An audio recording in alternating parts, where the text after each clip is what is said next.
to the Attack the Rack YouTube channel. We are back with the Attack the Rack podcast. We've been off for a week and a half or so dealing with some scheduling issues and the Christmas holiday. Today is January 1, 2025. Fellas, we rebooted the Attack the Rack YouTube channel on July 1, 2024. So it's been 6 months. It's been going fantastic. I think we've been really, as much as we possibly can be with our busy schedules, consistent with putting out podcasts and other content, ready to ramp it up even more for 2025. Thank you guys for being a part of the Attack the Rack YouTube channel. Appreciate all the hard work you guys put in. And Happy New Year, guys. Happy New Year. Now we are recording this on New Year's Eve. You guys got any big plans tonight to ring in the new year? No. He doesn't say. Let's call No. the coach. Out. Yeah. Yeah. Back at it Date, tomorrow morning. date night on a couch. Yeah. Yeah, I'm hoping to maybe make it to about 9 o'clock. That'd be a blessing. But we did have a late night last night out. The three of us, along with another good friend, watched the Lions game. Watched the Detroit Lions defeat the San Francisco 49ers. We watched it together in person. That was a late night. So to try to now, tonight, make it up late again, it's going to be a little bit of a challenge. And we're going to talk about the Lions game in a little bit. And we'll look ahead to the Vikings game to kind of talk about some more Lions stuff. But first, kind of quickly, meaningless game, but what a great win for the Wolverines this afternoon over the Alabama Crimson Tide. Meh. Meh. No, I hear you. Meh. But No, good quality win. Good quality win. yeah, I mean, again, you're pretty much winning without a quarterback. yeah. And Bama, I mean, Jalen Milroe played, and the Michigan defense was without, four studs. Um, yeah, I mean, great win. Great win for the program. Yeah, great win for the Big Ten. Yeah, great win for the Big Ten. Yeah, Yeah, they got blessed to go play Alabama. Yeah. I mean, but hey, I mean, for all the talk of how strong the SEC is, and those even Bama should have been in the playoffs. But yeah.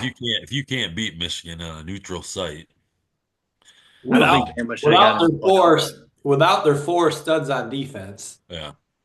Yeah. Why should Bama got in the playoff?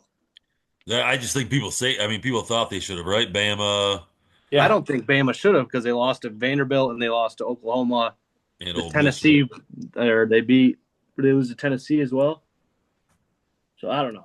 Well, Trent, Yeah. That's because you have a functioning brain.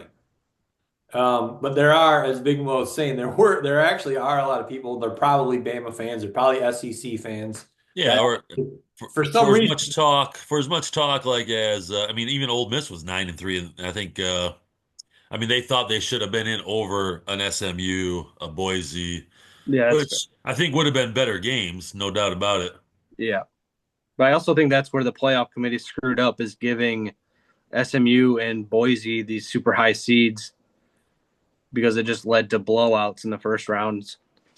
And Yeah. I think Arizona State gets smacked and I think Boise gets smacked. So I don't know. Like they got to do some refiguring because there's no way Oregon wins the Big Ten and has one of the hardest roads to get to the right. final. Yeah, no. So I think they messed that up, in my opinion. And I think why do they get those seeds for when? I get they win the conference championship. I understand that. But they should have told Oregon beforehand, like, hey, if you lose, you're going to have the easiest road to the championship. Because they go play those two teams that are just kind of meh. I mean, to the committee's credit, though, I mean, their hands are kind of tied because the way that the rules are for the playoff, they're basically just plugging in. It's not like they had a lot of decisions that had to be made. Those conference champions, the way it's all set up, are awarded, Yeah, that top seed. So what needs to happen is they need to refigure the rules for the playoff. Yeah. Because it should be that you should take the 4 best teams, get buys, Right. and then you fill in the other ones. I don't know. I think it would be more entertaining as well to watch a competitive Boise or SMU game. Granted, Boise hasn't played yet, but I think it would be more fun to watch them play and like at least feel like they have a chance rather than like SMU guy comes out and throws 3 picks and the game's over. Right. So Right. I don't They probably just need to expand it to 64 teams. just get them all in, get rid of bowl games, get some MAC schools in there. Yeah. Just extend it another month. You might as well cut out like all the conference championships and then just take the top 30 teams Yeah. and let them duke it out Well, tournament style. Division 2 and Division 3, they do what, 32? They must. And they make it work. Yeah, it seems to work. Yeah. And the 2 best teams usually end up being in it regardless. Yeah. But then you get some upsets because didn't Grand Valley lose right away? Yeah. So, I mean. Well, yeah, I mean, I think if you're going to do 12, okay, but then you got to make it the best 12 teams and then you gotta seed them accordingly. Because even like looking at like the pre-made bracket before he was even out, you look at that bracket and you're like, well, why does Penn State get a cakewalk and then Oregon gets a bye and gets blessed with either Ohio State or Tennessee? Yeah.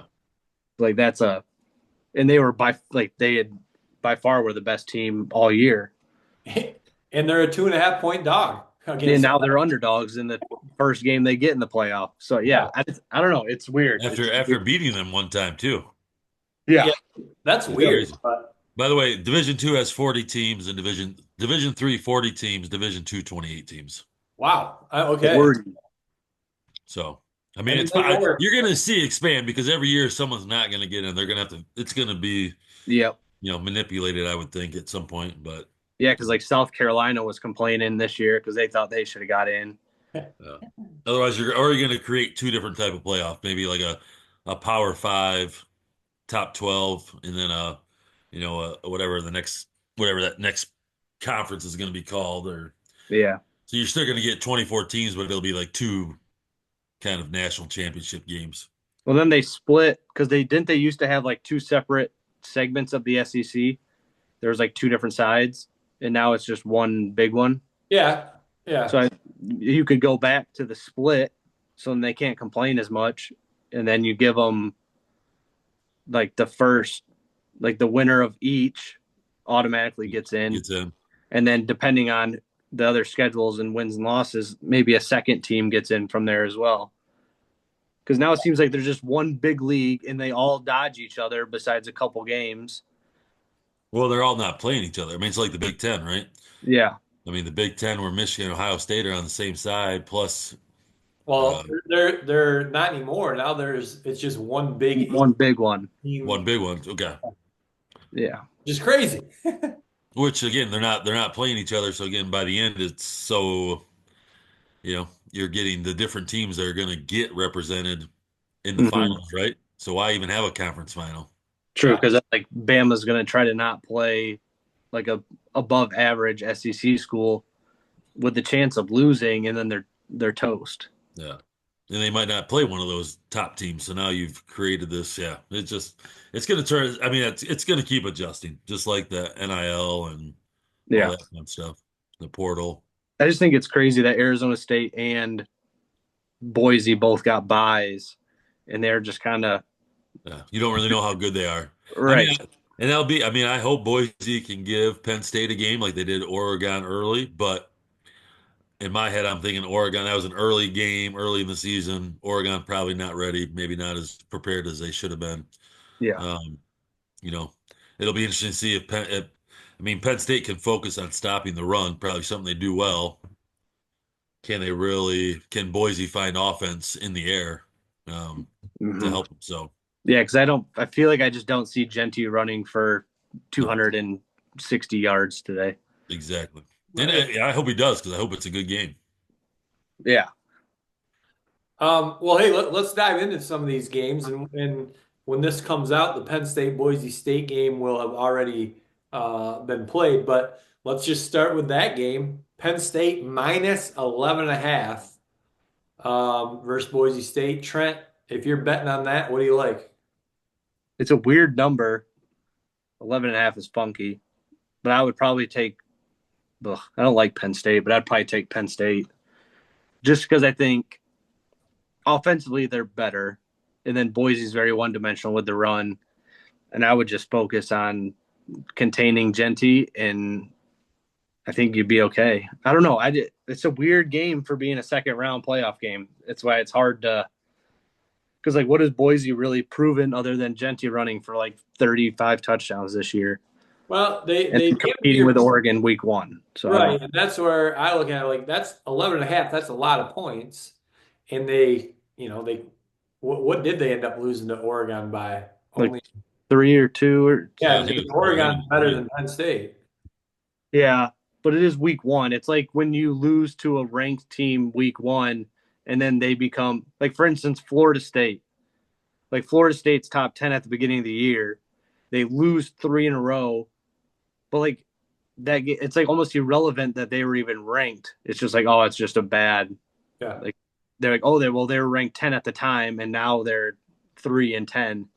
So it's just kind of like one of those, I don't know, just a weird feel. And it's been months since they've really battled a top team. Yeah. Yeah, give me Penn Oh, State. sorry. What do you say, Trent? Just give me Penn State with the points. Okay. I would say 2 scores is fair. Big Mo, what do you got in that one? I mean, I hope it's a good game, but I just think Penn State, when a team is one-dimensional, are they going to be able to find a way to create some offense? And I'm talking Boise State. I just think being one-dimensional allows Penn State to probably um, find a way to control the game and slow down. What is it, Gentry? You said Genty. Genty. So again, I'm taking Penn State in the points. Yeah. Okay. All right. So you guys both got Penn State to cover the 11 and a half. All right. I do hope Boise puts up a fight though. Like I hope that Penn State is 4th against the run. Oh, wow. They're only giving up 100 yards a game total. Yeah, that's pretty tough. I don't know. I just hope they can keep it close. Just don't let it get 28-0 in the first 10 minutes, and then that'll be like Penn State's offense, not explosive. I mean, it's been better this year than in years past, but yeah, that might be Boise State's saving grace. But again, I'm hoping for a close game because it's something to watch tonight. I know. I agree. Yeah, I just never trust Penn State. I mean, no, me neither. No, but I did. I think in the last show we picked the winners, and I think I picked both upsets, SMU or I don't know what the other one was, but SMU was awful. And they didn't help themselves from start to finish. The guy just threw a bunch of picks, and it was over. They certainly did not look like they belonged on the field of Penn State or in the playoff. And that makes me worry about Boise a little bit too, because I feel like they're similar in ways, just like caliber of team. Although Boise has the most playoff wins or something like that. I thought I heard something like that. But yeah, I don't know. Keep it close. All right, and then today we got 3 games. Let's start with Texas is minus 13 against Arizona State. Big Mo, if you're betting on that game, what do you got? If I'm betting, I'm taking Texas. I think offensively they it's probably a favorable matchup against Arizona State's defense. So I'm taking the minus 13 and a half. All right. Yeah, another game with quite a few points. Trent, what do you like in that? Yeah, probably Texas as well. I know Arizona State's been better this year. They've actually been pretty good, which surprised me a little bit. But see if that quarterback can make some plays. And yeah, I think Texas defense is too good and too fast. So I think I'll go with Texas in the points. All right. And then Trent, your Buckeyes are a 2.5-point favorite over the Ducks of Oregon, the number 1 ranked team in the country, undefeated, only undefeated team in the country. already has defeated the Buckeyes once this year. Trent, let's try to take your heart out of this and use your again. As I mentioned before, you have a very functioning, high functioning brain. And so let's just look at it that way. What do you like? Um, I do like Ohio State. After I think if they come out the same way they came out against Tennessee, I thought that Tennessee game was the best they've played all year. Like just energy wise, and they were just like see ball, go get it kind of thing. And they took some shots deep, which we didn't see against the Maize and Blue. They just aired it out and let the one of the best wide receivers in college football go get it. I think if they can do that, and if they can, that dude got torched. The cornerback, I forgot his name. It might have been Burke for Ohio State. Got torched against Oregon the first time. Okay. They obviously have to figure out a way to not let that happen again because I don't know, that was just every time they threw it to him, he was wide open. So that was a problem. But I do like Ohio State. If they come out the same way they did against Tennessee, same energy, take shots offensively, and defense just swarms, I think I do like Ohio State in And this. to cover? Yeah. Okay. Big Mo, how about you? You know, I'm probably going Oregon just for the fact I think it might just be their year. I think it's just they've made the right plays. The beating Ohio State at Ohio State Nope. early on. Oh no, where was that at? Oregon. Oh my goodness, losing my really. Yeah. Um, I thought Because maybe that was they ran that play with 12 men on purpose, and then That's so the right. clock ran, and then there was that whole like, debacle. yeah, I just think again, I really do think Ohio State is probably learned something from losing to Michigan in the play calling and the attitude, but I think this is Oregon's year. I think they find a way again to probably win a close one, and then they go on to win the national championship. yeah. Even I though, would assume it's a shootout. yeah, yeah. Well, and I don't think both defenses are not great, but I don't think either one is awful either, right? So I think No. it's going to be that should be a great game to watch, Yeah. and it probably does come down to the wire. Yeah. And I thought that Penn State kind of exposed Oregon a little bit in the Big Ten game, just defensively. They scored. I thought Penn State scored too many points. Yep. No, Um, again, yeah. So again, I'm going to roll with Oregon just because I think it's kind of their year. Um, but again, I'm expecting that game to be close and down to the wire. So if you were going to place a bet on it, would you take Oregon straight up, Uh, or would you take would you want those 2.5 points? I think you need them. I don't like the 2.5, so I'm taking them straight up. All right, and then the nightcap tomorrow night or tonight when this comes out, January 1 here, Georgia -1 against Notre Dame. Big Mo, what do you got in that one? Oof. Yeah, I'm still not a believer in Notre Dame, and I love touchdown Jesus, but I am not a believer in Notre Dame. Um, I think you're putting the strength of Notre Dame, a rushing attack against Georgia's probably strength, top 35, 40 rushing defense. Georgia's not like they used to be, I don't think, I don't think it's a dominant group, but I think their strength is stopping the run. So, um, I'm rolling with Georgia. I'll take the -1. And I think, I guess the question mark might be, you know, can Notre Dame and their quarterback make enough plays in the air? Yeah, I was kind of a little bit surprised when I saw it was only -1. I have no faith in Notre Dame either. They play absolutely nobody, and they lost to Northern Illinois. So whereas you got Georgia, who's coming out of the SEC. Trent, Georgia -1 versus Notre Dame. What do you like? you know what? Give me Notre Dame.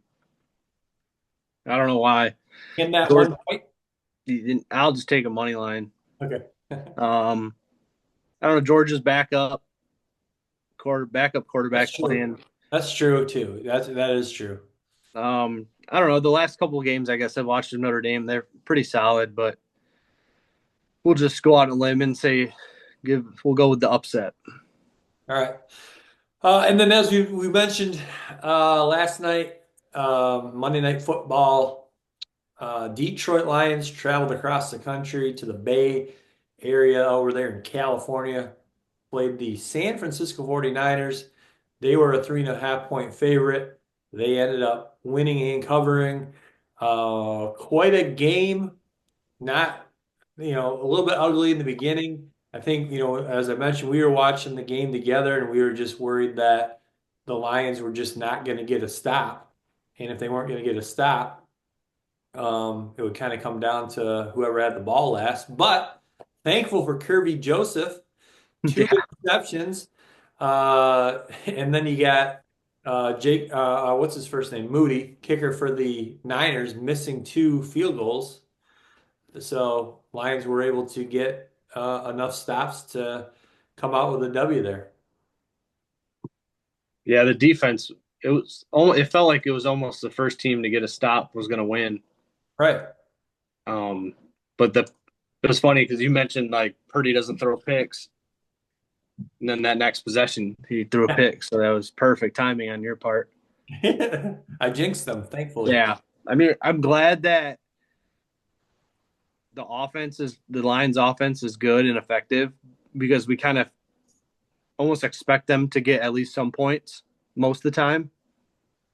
So it was just pretty much just waiting on them to get a defensive stop in order for that game to kind of flip a little bit. I thought we should have took the points before the half, Probably. Yep. but I get that call because they've been doing that forever, and that's just kind of how they roll. But it didn't bite them in the butt, so that was good because we ended up kicking a field goal to start the third, I believe, didn't we? Yep. But yeah, Kirby Joseph, couple huge picks to kind of flip the momentum in that game, which was good. It was a great win, good win for the Lions. Yeah, I mean, I would say as good as Jerry Goff played and his stat line, as good as Jameson Williams and his stat line was, as good as Jamar Gibbs and his uh, stat line was, I think MVP's got to go to Kirby Joseph because Yeah, in order for the Lions to win that game, they needed to get some defensive stops. Big Mo, any thoughts on the Lions Niners game last night? Well, again, it didn't mean anything, but probably deep down, it probably meant something to the Lions, for right? sure. Which is probably something that's, as a fan, I guess it didn't matter, right? We know next week is the week that matters, but it is nice to go on the road and, the 49ers looked like they were excited to play in the game. I mean, they put up a fight. And so I guess you go on the road like that. It's nice to finish 8-0 on the road. Yeah, that's Like huge. Dan Campbell said, we know we can win anywhere. Um, it'd be just it. Yeah, I think it's obviously a huge game next week, but I don't know if this game meant anything besides the fact that hey, we're gonna play our guy. The Lions are gonna play their guys next week. They're gonna play those same guys. Hopefully, the week after we get some guys back, one or two to get healthy and be able to help us in the playoffs. Yeah, it sounded like they were getting healthier next week, right? I think Which so. I was confused on that too because the announcers were saying that Montgomery could be back next week, but then on the bottom of the screen, Set out. it's like out indefinitely. So I don't know what they were. I don't know, but yeah, hopefully we can get some guys back. Defensively, getting some dudes back would be huge. Montgomery coming back would be sweet too, but Gibbs is so good Yeah. that I don't mind him getting all those extra touches. Yeah, Right. and I think giving Montgomery another week to get healthy, that's a Yeah, I mean, this is probably a must win. So, Oh, it definitely is. I think it definitely is, Big Mo. I think with and again, the Lions proved this year, everything, going into the season, and I know I mentioned it on the podcast several times too, that how important it was for the Lions to have home field advantage throughout the playoffs because they're a different team indoors than they are outdoors. Well, or a different team at home as they are on the road, and they went on the road and went 8-0 this year, and several of those games were outdoors. The Packers was outdoors, the Vikings was outdoors, the Niners was outdoors, Bears was outdoors. So maybe that kind of talking point isn't necessarily so accurate. But I do think they still, obviously everyone wants the number one seed. Everyone's better at home. Everyone wants home field advantage. Everyone wants that bye. And it's so important for the Lions to have an extra week to help some guys get healthy. Yeah, I agree. I can't believe that it's us and the Vikings determine who gets the bye like that. Whatever the Vikings whipped up this year was pretty impressive. Yeah. Because I mean, I didn't think they were going to be that great at all. No, I don't think anyone did. I think they were, I think most people were picking the Lions to win the division, Packers second, and then it was a toss-up for third and last place between the Bears and the Vikings. Yeah, I thought the Vikings were kind of in that, like, not a full rebuild, but they kind of needed a quarterback. And then McCarthy got hurt, so that those plans kind of went away. And then freaking Sam Darnold comes out, and now he's good. But I don't. We'll see. I think there's a little bit of phony in the Vikings, just a little bit, because I don't know. Like the Packers didn't show up against them both times, which I thought would be a different story. But coming back to your Jordan Love takes at the beginning of the season, just kind of that's not as good of a year as he had last year, which very true. But yeah, I think the Lions they're just always ready for whoever. Like it doesn't matter who's playing or like who's in, who's out, who they're playing against. They just seem to be ready all the time, and I think that's gonna help them in the long run. Yeah, and I think that mentality comes down from the head coach. Agreed. Yeah, the mentality is a big part of it. I don't know. They just seem like who wants it, come get it kind of thing, and I think that's sweet. All right, Big Mo, Trent, anything else on the Detroit Lions or anything else here before we get to our much anticipated 2024 Best of Awards? Yeah, if the Lions do end up losing to the Vikings, do they drop to like a 5, Yes, they do. which is also ridiculous? But the four division winners get the top four seeds. Yeah, that's crazy. Some of those other teams need to be better Yeah. in the leagues because like some of those leagues are so bad. Let me check real quick. While you're doing that, I mean, I think it really doesn't matter. I think we want to win because we want to buy and we want to play at home. Yeah, If we don't, I don't think it really matters what seed we are because we still know that we're better than everybody else. that's fair. Yeah, because I mean you got like the Bills 13-3, next best 8-8, and then the Jets 4-12, Patriots like that's the worst division in football. Yeah. And then you got the Ravens and Steelers, who are both competitive, but then the next best was 8-8, and then the Browns at 3-13. I mean, the key is it is important, right? I think the buy is important. I could care. Yeah, I don't think it matters as much where we play because, and it will have a different crowd in the playoffs. But um, I think that buy could be huge because that gives a week to get healthy. yeah, and just those guys to kind of chill You know, for a if little bit. Anzalone is close to being healthy, like giving him an extra week to get to be able to play would be huge. Even Gibbs and Montgomery next. What's that? even giving Gibbs a week off, Oh yeah, yeah. just like kick So it, dude. Like chill you out. get a chance to kind of heal up and get some of those nicks and knacks a little bit, just a little bit better. You're not going to be healthy, Right. but you get a week to kind of just revamp things a little bit and Yeah. heal up. So definitely an important game. All right. Should we move on to our award show here? The award show portion of the podcast. We could try, Kurt. Kurt, this will be interesting. Let's go. All right. So we came up with 6 awards. We wanted to be a little bit creative. We didn't want to do generic like, athlete of the year, football player of the year, basketball player of the year, and maybe that's the better route to go. But we wanted to be a little bit creative with these. They're not super creative, but we've got 6 awards we want to hand out. We got underdog of the year. We got most overrated of the year. We got moment of the year. We've got coach of the year, and that stems from the three of us. I mean, you two are still coaching. I retired after 20 years of coaching. Coaching is a huge part of our lives. So I thought it'd be fun to do coach of the year. And then we've got comeback of the year, and we've got um, surprise of the year. Now, we're all going to give our own award for all 6 of these. For those viewing, probably a lot of these will end up being sports related, but there's no requirement for them to be sports related. They don't have to be a person. They can be a situation. They can be a team. They can just be something, something that happened. Um, so let's start with underdog of the year.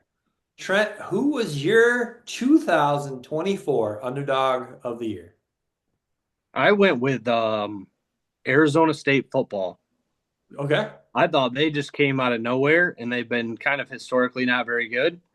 And this year, it was a big change for them, and they kept surprising me every week because I would think like, oh, they'll probably lose to Kansas State, and then they blow them out, or like some half decent teams. So I would go with Arizona State.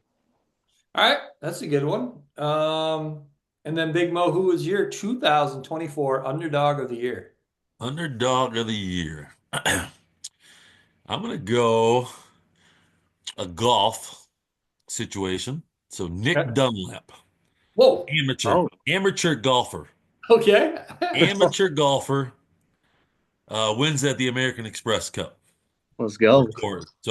So first amateur win in decades. Yeah. Um, just Nice. yeah, I think that, and when you think about it, just coming out of nowhere and just like being able to win a PGA Tour event, Yeah. you're an amateur. Yeah, you don't even get paid. Yeah, well, you get paid for, yeah. And he made his mark, right? Made mark, probably has a chance to get on the tour a little bit more. So, um, congrats to him. All right. I went with I went with someone who we talked a lot about on this channel over the summer. Um, I think that was great content talking about this person over the summer. It got us a lot of views on our videos that we put out over the summer. Summer is a little bit slower for sports, so this person again provided us a lot of good content, a lot of good discussion on the channel.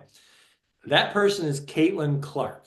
You may be saying, how is she an underdog? She was awesome. She was a phenomenal college player. Like, why would we think she's an underdog? Well, again, let's go back to the functioning brain aspect. The three of us have functioning brains. So we watch Caitlin Clark and we see how awesome she is in college, and we say, okay, she is going to also be awesome in the WNBA. But Caitlin, not everyone, even though I do think a lot of people believe that, a lot of people would not want to admit that. This is a athlete who um, had a ton of hate. Um, people just didn't like her for no reason at all. Well, I think we won't dive into that because we don't want to get too controversial, but I think we know some of the reasons why people hated her.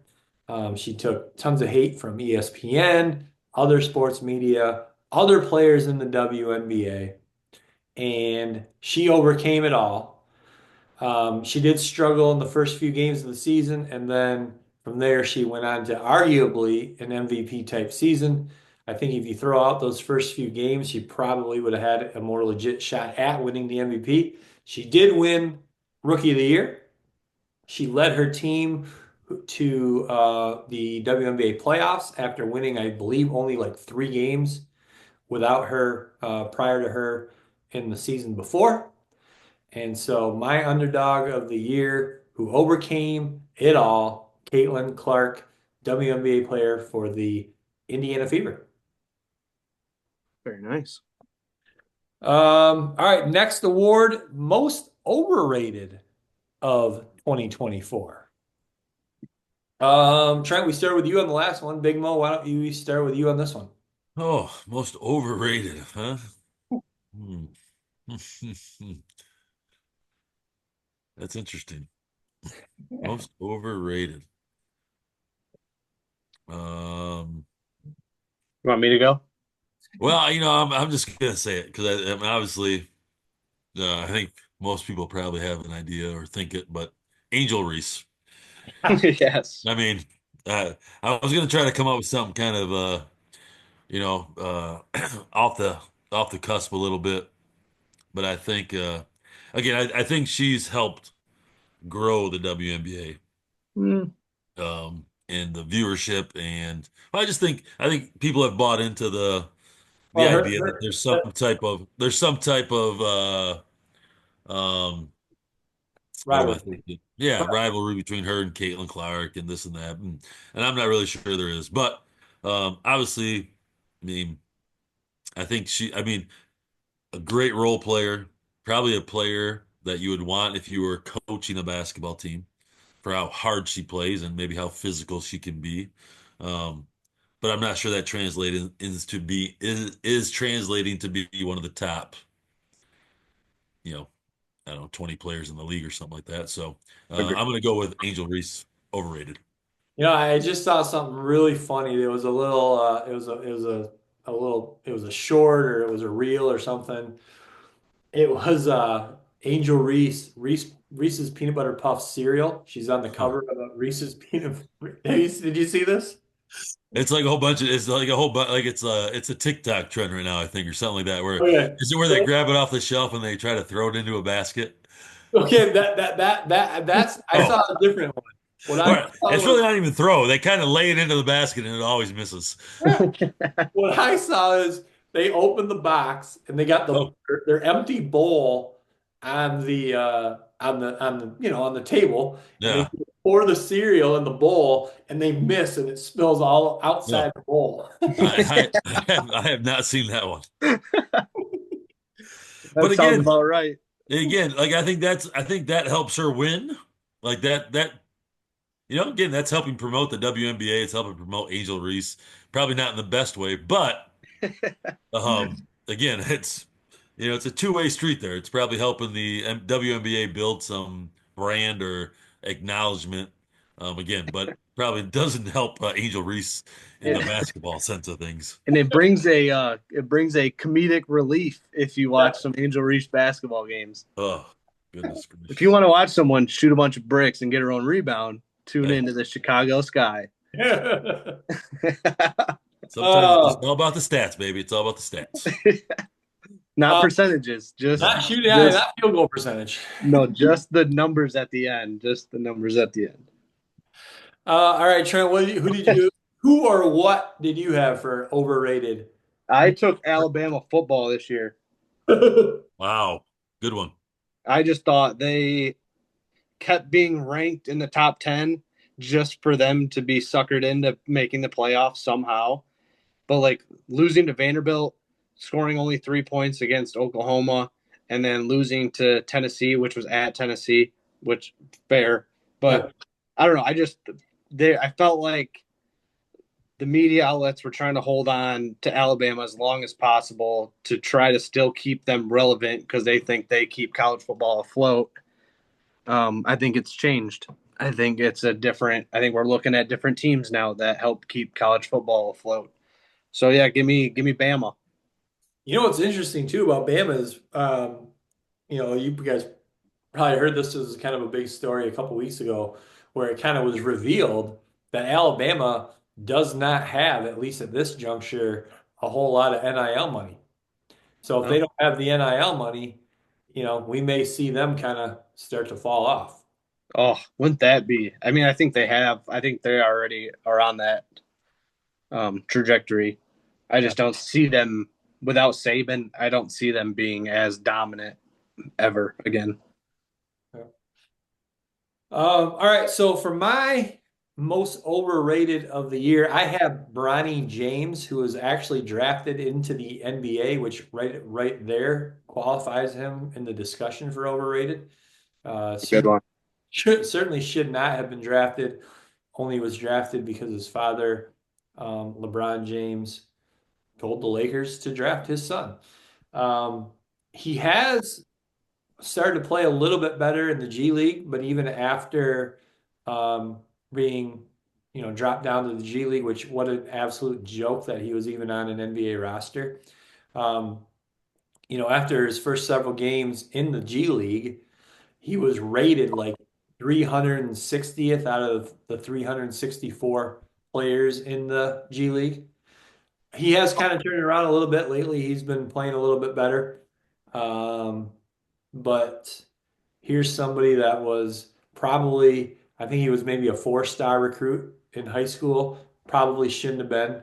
McDonald's All-American, probably shouldn't have been. Played at a Power 5 school in USC, probably shouldn't have been.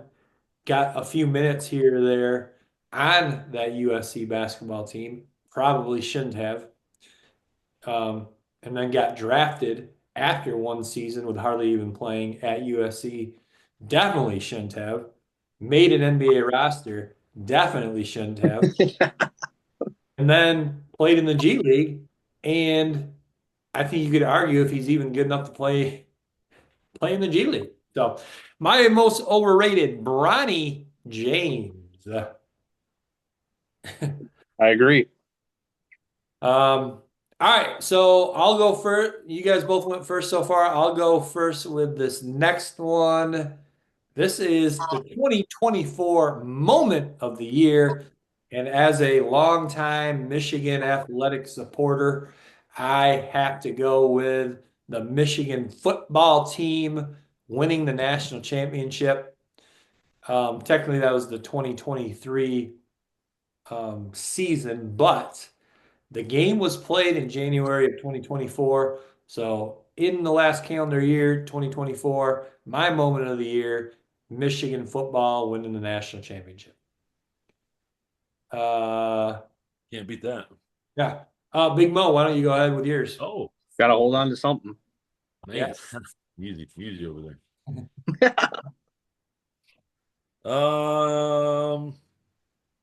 Top moment, huh? Top moment. Yeah, I was trying to think of something from the Olympics. Olympics are always fun, right? Yeah. Biles. A little sign, yeah. I was going to go something with Biles, and I said, you know what? You know what's been just what was great during 2024 was watching this Travis Kelce Taylor Swift. Oh God! What a great moment that was. Just watching all that interaction between the both of them, and actually, here I will say this: what's come of this a little bit has been the growth or like the surprise of Kelsey's brother. Yeah. Coming like now he's got his own like Tonight Show coming on here, right? Yeah. And his wife has got a podcast that's growing. It's almost maybe the best the moment of the year might be the Kelseys. They've taken over. Yeah. And it might have been all helped by Taylor Swift. Could have. And Travis is having like the worst year of his career. Yeah, Probably. that's the thing. It's the worst, but his best. Yeah. I could see him retiring after this season, but then having a career going forward that parallels the success that he had in the NFL just because of how popular he's now become. Yeah. So I'm going with two there. Obviously, sports-wise, Biles in the Olympics was amazing. Probably, not that we watch gymnastics a lot, but I think for the Olympics, competing against the world, pretty amazing. But then I had to throw in there just all this Kelsey Swift stuff was what a year. All right, Trent, what did you have for 2024 moment of the year? My moment of the year was the random white guy on Oakland who hit 10 threes against Kentucky in the NCAA tournament. Oh, nice. Golke, I think. Yeah, did you see? Did you see him last night or 2 nights ago? No. Well, is he still playing? G League. G League. He just went off. He's in the G League? Oh, yeah. Only just recently, though. Yeah, yeah. Good for him. Yeah, Yeah, when he How came out many and how many threes busted did he hit the Kentucky. other night, Kurt? six or seven. Yeah, yeah. Yeah. Yeah, when he came out and busted Kentucky for 10 threes, that I think that earned my moment of the year. That's a good one. I like that. Yeah. Well, we're all shooters, so we can really appreciate that. Yeah. Yeah, being he's like an underdog and the moment of the year. True. No, true. That was Um, like a 3 seed versus 14, I think, wasn't it? yeah, it was. They were 14 and they beat the mighty Wildcats of Kentucky. Yeah. All right, Trent. Back to you to go first. Okay. 24 Coach of the Year. Ooh, coach of the year. This is tough because I just want to say Dan Campbell just because that's the easy answer. Sure. But I think I got to give credit to the Vikings coach, Kevin O'Connell. Yeah. Um, I thought they were going to be bad, as I said earlier, and they are not bad at all. So I think I got to give credit where it's due, and I think he has. If they beat the Lions, I think it's a toss-up between those two for Coach of the Year, between Campbell and then the O'Connell guy from the Vikings. Yep. I think he's just put together a pretty good season for the Vikings and kind of surpassed any expectation probably anybody had of them. So I think he's earned that a little bit. Fair. Fair. Very fair. Big Mo, what do you got for Coach of the Year? Coach of the year. I gotta be honest here. I was thinking one, and I just think I'm gonna switch my. You can't say yourself. Now I was just gonna say that you can't pick yourself, Big Mo. Easy, easy. Stayed in my own head. I was leaning towards Danny Hurley. Danny Hurley, I thought I considered him. Is that the and UConn guy? obviously, what's that? Is that UConn? Yeah, Yeah. and obviously they had a great year. They won the national championship. He's um, always has what's a Mike moment. Like always, just has something you catch that's either you probably love him or you hate him, but you love listening to him and you love catching his sound bites. Yeah. Um, but what was I gonna? I was leaning towards, and I'm not an NBA guy, but is anybody who can catch in the Cleveland Cavaliers? Yeah, Yeah. they're good. They're Um, very good. Who's their yeah, coach? Kenny Atkins. Hmm. I'm trying to figure out how to say that. Not Beeline, is it? Oh, Atkinson. I think Beeline does help out. Oh, does he? I think Like a wasn't he personal there for a like a couple player years? development coach or something like that, maybe, or a Then he called him. consultant. Then he Or called did him he a do bunch that? of thugs. yeah. He Did he was do he that at was some head, point? he was head coach for part of a season. Beeline was? Okay. Yeah. Maybe that's what I'm thinking of. Anyway, they've got like the best start Yeah, um, since the LeBron James era there. I think they only got like 4 losses right now. 28-4. Yeah. I think they were awful last year, were they not? Or am I way mistaken? I think they were 5 seed, maybe. Okay, so they weren't awful They last year. weren't terrible, but they were No. like they were the team that had young talent that was like, oh, they could be pretty good in a few years. But if maybe this year was the year that they became really good. Yeah, they're playing well, and I think they play hard.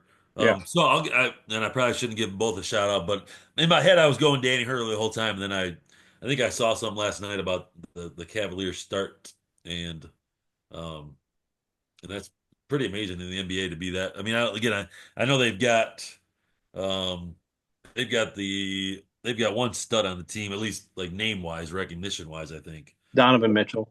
Yeah, but I don't know if I can name too many other guys on their roster. Um, so Danny Hurley, Kenny Atkinson, we're going 2 there, Coach of the Year. No, John Beeline actually works for the Detroit Pistons, and Oh, is that what it is? Okay. yeah, because I heard him. He was on a guest on the Huge Show a few days ago, and he was talking about the some of the Pistons stuff. So Ooh, how about? I mean, I don't. What a surprise they've been, right? yeah, Yeah. I mean, We'll take it. I mean, they just got was it Mike or who's the Sacramento coach fired? Oh yeah. Um, Mike Brown, Mike right? Brown. Yeah, I Mike mean, Brown. it was after their loss against the Pistons in OT. Yeah. Or I don't even think it didn't go to OT. It was the 4-point play. 4 point. He Yeah. got fired the next day. Yeah. and, and the Pistons have beat the Lakers twice, haven't they? Yes. Yeah. The Yeah, they're Stones are not back. bad. The Stones are back. They're currently the 10 seed. No, Nice. they're not quite back. They're not all the way back, but they're more forward than they were. Yes. Yeah. All right, my coach of the year is going to be given to Coach of the Year award is going to be given to actually someone on our podcast, and that's Trent Windemar. Wow. Yeah, I mean Trent Windemar is a guy that at a former school that he coached at, he was an assistant coach, held the program together twice after coaches had left. A guy that puts in probably more time than a lot of head coaches, and is a guy that is beloved by his players and the parents. And Trent is a guy that, unfortunately, the school that he was at um, wasn't able to keep him around, and Trent has moved on to a new pasture and is doing the same type of things that he did at his old school. So Trent Windemar is my year. Congratulations, Trent. Thank you, Kurt. I'm getting Attack the Rack Coach of the Year award from myself. Appreciate it. Way to go, Trent. Big Mo, got to give you props too. I mean, last night we're watching the Lions game, Monday Night Football, big game. And what's Big Mo doing while he's watching? He's breaking down game film. That's right. A couple of coaches here, part of the Attack the Rack YouTube channel, that put a ton of time into their craft. Grind never stops. Grind never stops. All right, guys, we got one more award to hand out here, and that is the surprise of the year. And Big Mo, I think we're back to you. Oh, I'm going to say you go first, Kurt. Well, I'll go. Let me go. You can go. Yeah, go ahead. All right, Donald Trump. Jeez. That's my comeback surprise of the year. Counted him out for 4 years. Are you really surprised though? No, Right? because I have a functioning brain. Exactly. So, but I can see where the surprise comes, because if you believed all the yeah, the lying negativity in the media, for sure. I do believe that he would not have won. So And you get shot at, and like people are trying to kill you. They try to put you in prison. They do all that, and you still. Well done, my friend. Well done. All right, my surprise of the year is the Detroit Tigers Major League Baseball team. After I forget all the stats, but mid-August they were they were bad for a while. Well, mid-August, what were they, they had like a 0.1 chance or something crazy like that of making the playoffs. Yeah. And they just went on this incredible tear. They made the playoffs, and they not only made the playoffs, but they won a playoff series. So Yeah. quite a surprise for Major League Baseball. Yeah. A lot of people are currently unhappy with the Detroit Tigers, but it sounds like they're not willing to really spend a lot of money. Is that the issue? Or yeah, they're not making any moves. They got who they pick up? They got somebody from the Yankees. Oh yeah. I'm brain farting on it. Third baseman. Who'd they get? I think it was a third baseman. Gleyber Torres. Is that who it was? That's not who I'm thinking of. I don't know, but they did get somebody, but it's like kind of a meh kind of thing. Yeah. And they should be trying to get probably a couple more big names in there. Yeah. But yeah, there is people are a little upset with the Tigers at the moment after they kind of had a great second half of the year. You would think there'd be some momentum to them making some moves. But yeah, we'll see if we can add some pitchers still or not. But this for them to do what they did this year was pretty sweet. Yeah. So it was Gleyber Torres. He's actually a second baseman, not a third baseman. Second, and it's only a 1 year deal, Oh, and we're still sitting on Baez's contract, so we're in a weird, and we don't want to pay Scooble. So I don't know what's really going on. Somebody's got to fork over some money. frustrating. So frustrating. Because they got such a great core of young players, Yeah, and such a fun team to get behind, and you want to now see them grow. yep. It doesn't sound like I mean, Even add like a. Sometimes those teams do like they get the veteran guy who's won before, yeah, and then he's kind of like the clubhouse guy, but he can play as well, like like Albert Pujols on his third team, yeah. like that type of guy. And then obviously they need starting pitching, and the Yeah, way that AJ Hinch managed the pitching staff ended up, working for that small portion of a season. But I don't think that that's sustainable over a 162 game season. yeah, I don't think it was like a long term. I don't. And the starting pitcher role has changed over the years. It used to be like go as long as you can until your arm falls off, and now it's like, oh, we're gonna get if you can go like 4 innings, then we're in a pretty good spot. So it's almost like we need to find some really good guys that can go 3 or 4 innings at a time and see if we can just load up on those guys rather than pay like 400 million for a starter who we see once a week. Yeah. Maybe some money ball aspect towards it, but if we don't Uh, want to spend money, it's probably worth a shot. all right, Big Mo, what'd you come up with? What was your surprise of the year? Well, I'm not sure, again, surprise wise or not, but I mean, I think who would have thought, Kurt Trent, in 2024, how much we would have discussed the WNBA. True And statement. I'm gonna, I'll give a shout out. I enjoy watching it. Not always. Again, I think it's growing. I spent what was it? Maybe Sunday evening. I watched Michigan play USC women's NCAA basketball. Yep. Juju, whew, Yeah, she's good. she is tough. Yeah. Um, and so I think there's some great players coming that'll be in the draft this year and following that. So, I mean, who would have thought we would have spent some podcast 40 plus minutes talking about the WNBA? Unreal. Never would have guessed And it. so, yeah, so there's my It was surprise like a here. every episode type thing for a while. It was, it was. Yeah.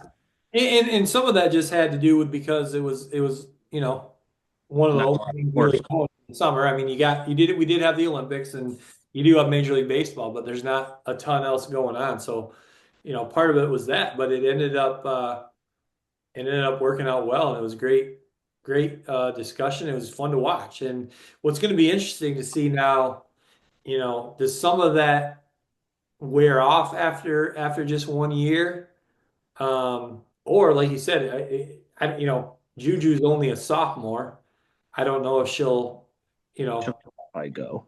uh, you know, Well, yeah, and she probably, again, but those, But she's probably going to make more money staying in college, yeah, at least for another year or two, just because yeah. of NIL stuff. So, we might not get to see those players quickly, but I think what's the Beckers. well, where's the new team? Um, Well, who's got a new team? there's a new WNBA team. They is just there did an expansion draft. Uh, is there only one new team? I believe it's just one right now. Okay, This upcoming year. yeah. I cannot think of where they're starting at. I think while Trent's looking that up, Juju, like you said, she can maybe make more NIL versus WNBA, but I mean, a majority of her income is probably going to come from endorsements either way, Yeah. or what she does on social media if she's into that. I don't know. So, I mean, it probably ends up somewhat evening out with her income. But yeah, I mean, just if you want to look at just that, what does she make, as a lump sum of NIL money versus a salary in the WNBA? Yeah, true. The NIL lump sum is probably more. But when you factor in like all the endorsements and um, you know, it might not end up being that big of a factor. But my point is, if she does come out and then you add Paige Beckers as well, I mean, it could be. I think that's what the WNBA needs because I think they do need to build on something, or else maybe that excitement of year one of Caitlin Clark maybe kind of, I don't want to say fizzles out completely, but maybe you don't get excited about it because it's not as new and exciting anymore. Um, but I know I'm looking forward to the season. When does it start? Usually around Memorial Weekend, roughly. May 16th.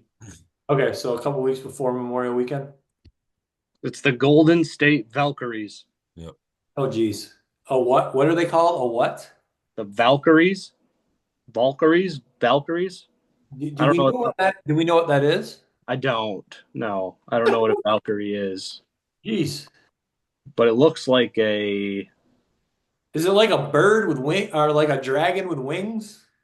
It kind of looks like a butterfly in the logo, but they have the Golden Gate Bridge in the logo. Okay. I don't know, super creative, but Okay. what is a Valkyrie? Isn't it like a winged angel or winged warrior? Yep. Yeah. Pretty neat. But here's the thing. I mean, they've already sold out season tickets for Wow. their upcoming year. Yes. Holy cow. Who did? I believe that the Valkyries, I believe Really? they have sold out season tickets for this upcoming year. Okay. Wow. Good Good for stuff. them. Yeah, it will be exciting when you get like the Juju Caitlin Clark matchup, though. Yeah. That will be probably some of the highest ratings out there. Or when Beckers or Bukers, whatever her name is, she's pretty good too. Yeah. But who knows? They probably make millions in college. Yeah. I mean, UCLA right now, women's, I think it's the top team, and they've got like that Kiki Rice, Oh yeah, she's good who too. was really good too. And I Yeah, think Notre Dame has a they're player really too, good on don't that they? team. What's that?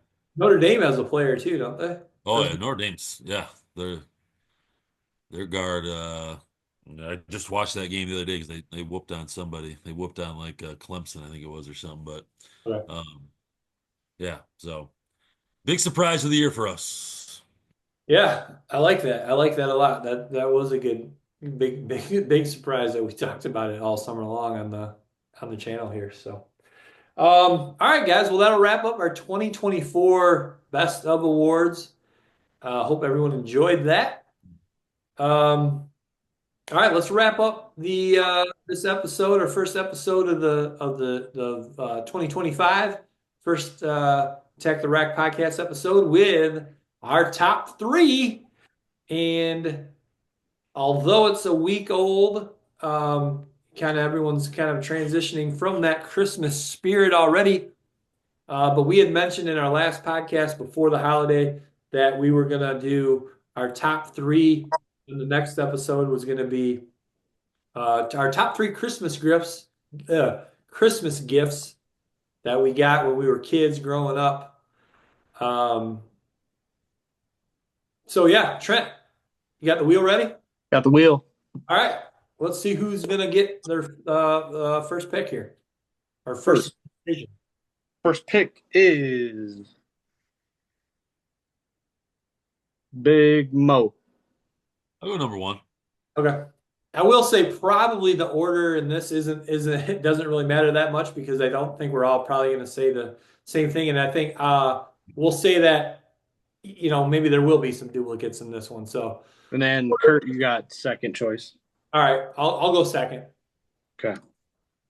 Yeah, can we double up if there's a double or no? Yeah. Oh, I think this sure. is one where it's not necessarily really like a draft. It's more of us just sharing our favorite things. So, Yep. Big So Mo. Big Mo, Kurt, myself. Okay. All right. I'm gonna start off. I believe I think I've gotten this twice. We've done a little Christmas vacation to Disney World. Oh, Nice. nice. Yeah. So instead of getting all the gifts and all that, the whole family heads down to Disney World. All right. See, I would almost like that better. Was bad, right? Nice little getaway, a little vacay, a little warm weather. Yeah, And you're a kid, you have a fun time in the old. true. Now, would you guys all pack? You got a big family. Would you pack it all into a Oh, one vehicle and drive down there, or would you fly? Kurt, we used to have a motor vehicle called Molly, Okay. and that was like a 12 passenger van. Woo. Oh yeah, old school. Pack everybody in, Let's drive go. down to Orlando. Let's Nice. go. We took Molly everywhere. You Oh, guys should do that again as a family. Hey, I will. The best thing we ever did is during COVID, my kids finally flew, okay. and then that kind of opened up the door to, oh wait, this is the way to travel. Yeah. It's like, oh, we can get there in 3 hours. And we can What get home. We can get home really fast as well. Yeah. what ended up happening to Molly? How old were you when you lost her? Oh man, in Holland. So, but I'd probably say mid '90s. Okay.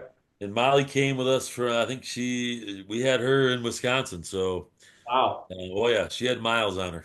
Yeah. That's sweet.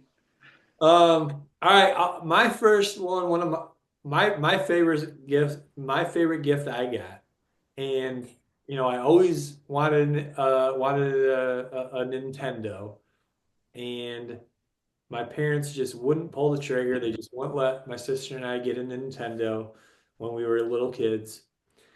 But finally, in fifth grade, I got a Game Boy. Oh, let's go. And I just loved that Game Boy. Like I said, I didn't have a Nintendo, so that was kind of my Nintendo. Had so many great games, Tecmo Bowl. I had a game called NFL Football. I had NBA Jam. I had Mario, Tetris, Dr. Mario, a game just simply called Baseball. And Just so baseball. definitely my favorite gift that I got, growing up was my Game Boy. Very nice.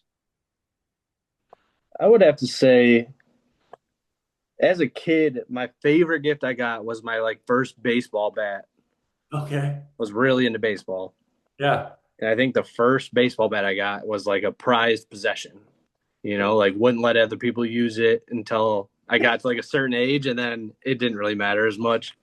But that thing was a prized Rawlings possession. That was Let me ask you this. Because I remember, and I can't think of anything specific, but I do kind of remember maybe when you get gifts for Christmas that you really can't um, fully use until the weather gets nice. yeah. I mean, how did you handle that? Knowing that, I mean, it's December 25 and you probably can't get outdoors with that bat until March. You just take those indoor cuts instead. You just got to get your rips in while you can. Yeah. So it's usually the something baseball related I would get pretty fired up about. Okay.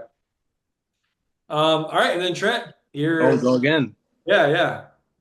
I remember I was like 10, I think. I got my first set of like crappy golf clubs, Okay. and I was super excited for that. I'm not sure if it was Christmas, if it was like a birthday or one of those, but the first set of golf clubs I got, I was very, very excited for those. All right, nice. And I'm still not very good at golf, so that Oh, come on. I'm Sounds like you need okay. a new. Sounds like you need a new set of clubs next year from Ma and Pa. That'd be great. Just give me some of their hand-me-downs. They're pretty much a golf store in themselves, so they got unbelievable. I think he got two more pairs of golf shoes for Christmas this year. Hey, He might have more golf shoes than regular shoes. regular shoes. I don't Yeah. know if I believe that. He was always kind of a shoe connoisseur. I think we could. I'll find out. All right, so my next pick, I'm gonna go. Now let's move forward 3 years, and now I'm in eighth grade. And now my parents, after softening up a little bit and allowing me to get a Game Boy, soften up even more, and we got a Super Nintendo. Let's go. On Christmas Day, I got Tecmo Super Bowl 3 for the Super Nintendo. Absolutely adored it. Um, just love that thing. Love that game. Later that year for my birthday in March, I got NBA Jam. Just awesome. Loved it. And now that I think about it, that gift actually was given to us from Santa, and it actually was a gift to my dad, not me or my sister. And I think the reasoning behind that is initially my parents thought, okay, if we put on the tag to dad from Santa, technically it's dad, so dad can control it and dad can make sure that the kids don't spend too much time on it. That's smart. But there ended up not being any issues like that. So my second favorite gift of all time was my Super Nintendo. And I will say in adulthood, I did purchase a Nintendo at one point, still have it, still play it from time to time. So Big Mo. Oh, I'm gonna go. I gotta go two in a row here. One, I'm gonna go with a what was it? I'm gonna go with a bike. 'Cause Oh, who wasn't excited to get like a bicycle? True. Very true. And hey, I and think I want to say what was the popular bike like the Puffy or um man, what's the I cannot think of the name of it. And like I'm a struggling. BMX bike? Yeah, you know, it's kind of like a BMX, but it was definitely having five brothers and sisters, we weren't getting the name brand. So whatever Yeah. like the knockoff Like a Huffy? A Huffy? yeah, a Huffy. Oh, Huffy. yeah. Huffy. Not Huffy. the Schwinn. You got Not the the Schwinn, not the Schwinn, not the BMX. We're going a little bit lower with the Huffy. But it had like the pads on it and all that other cool stuff. So um then I'm gonna go with you gotta help me Hold out on. here. So Go. there's another gift that you get on December 25, but you really can't go out and use it until the weather gets nice. Oh, no, yeah. But you can shovel the driveway, Kurt. Shovel True. the driveway, get it done. Do some Yeah. donuts out there. Uh-huh. And then I'm gonna go with, and I can't think of it again. I can't think of the exact name of those toys, but what were the pedal cars you used to like ride as a young kid? Like a hot, not a Hot Wheel. Like you would get in it, like the kids that have the electric ones now. Yeah, But they'd be, but this was like all pedal. You had to pedal it. It wasn't like Yeah, we and were I just can, a little bit too old when they came out with the ones where I don't know if they were battery charged or whatever, but you didn't have to pedal. You could just it actually had like a, you know, yeah, and I mm, could not think of the name of what those. yeah, I know what you're talking about though. Yeah. I'll keep trying to think of it, but I think as a young kid, I got a Knight Rider one. Okay. That Oh, was nice. yeah, it was a little kit. I don't know if you remember Kit, but it was kind of like the Kit version of Yeah. this pet. Like I just cannot think of the name of It, those things. were they the ones where they had three wheels? Yeah, like a The tricycle. front wheel was really big, and then they had the two small Yeah, wheels and on you the could back. like skid out, like you could oh, brake and like skid out and stuff like that. yes. I could What not are think of the name those? of those. Those are awesome. Yeah. So again, there you go. Top three. Big wheel. Was it? Were they big wheels? It was a big wheel. I think it was a big wheel. Thank you. Yeah, I yeah. could not come up with that name. But I think there was a kit version. I feel like, um, so there you go. All right. All right, and then my last one, when I was growing up, I was huge into baseball cards and basketball cards, big time collector. And then in the I forget what was the 91 92 basketball season, so it must have been Christmas Day of 91. I'm off on my years there. But in 91, the 91 92 season, Upper Deck, who had been about 2 or 3 years in now, had baseball cards, had now come out with basketball cards, and I got a box of packs of the 91 92 Upper Deck basketball cards. Back then, I have no idea how it works now, but back then the boxes had 36 packs in it, and I think so it's the same now. is it okay? I think so. So, oh man, that was just awesome. And that was I remember getting like, that was the draft that had Larry Johnson and Dikembe Mutombo in it. and I Cool. remember Like getting the gray rookie cards. well, Uh, the gray was hoops. oh, okay. Upper deck had a white border. The white. Yeah, yeah. Yeah, but the upper deck was a little bit back then, compared to the other options out there, was a little bit more quality. It was a little more glossy um, than like tops and who. Well, tops I don't think had come out with basketball quite yet. Then they were just baseball. But anyway, so upper deck was kind of the king when it comes to quality of card back then, and yeah. So I just remember, and I was a huge Larry Johnson fan, so I remember open up in a pack and getting his rookie card because I remember all the rookies that year. Their rookie card was a picture of them at the draft, so like in their suit. So anyway, yeah, that was my probably one of my third favorite gifts I got that I remember was 91, 92 box of Upper Deck basketball cards. Sweet. Yeah, it And was similar to that as well, but more of like the Pokemon cards. there, Pokemon cards were, I Hot, don't huh? know, Pokemon. a Pokemon. lot of Pokemon. Yeah. I feel like it was just like every time I had to go to like Target or Walmart or Meijer or Yeah. anywhere like that, I'd be like, "Hey, ma, let me get some cards," you know. Yeah. No, for sure. Yeah, yeah. Then I'd have to go home and do something to get the cards. And Yeah, I remember too, like clean.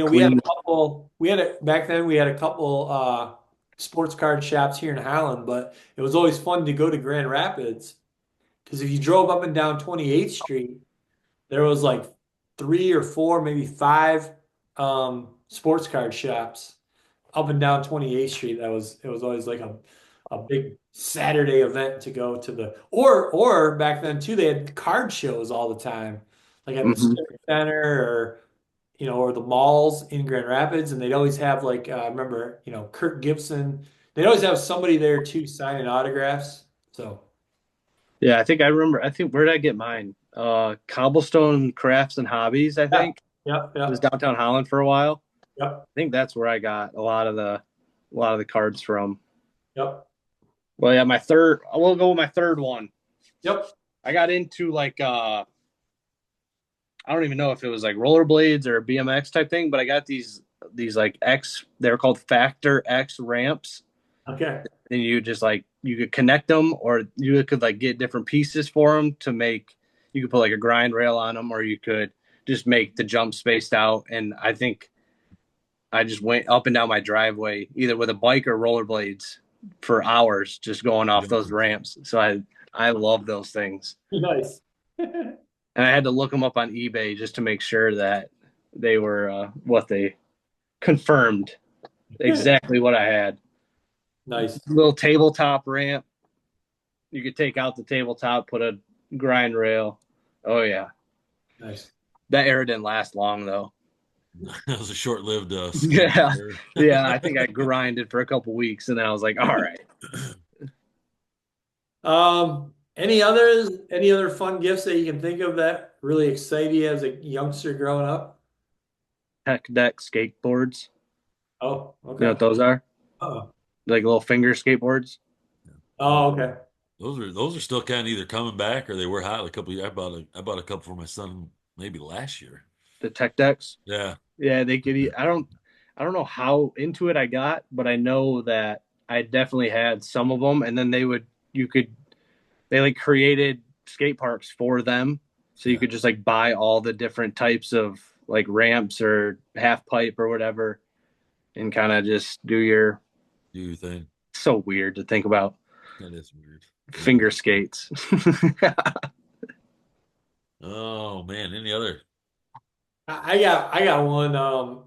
I think it was maybe it was the eighth grade as well. I got a BB gun that also was a BB slash pellet gun.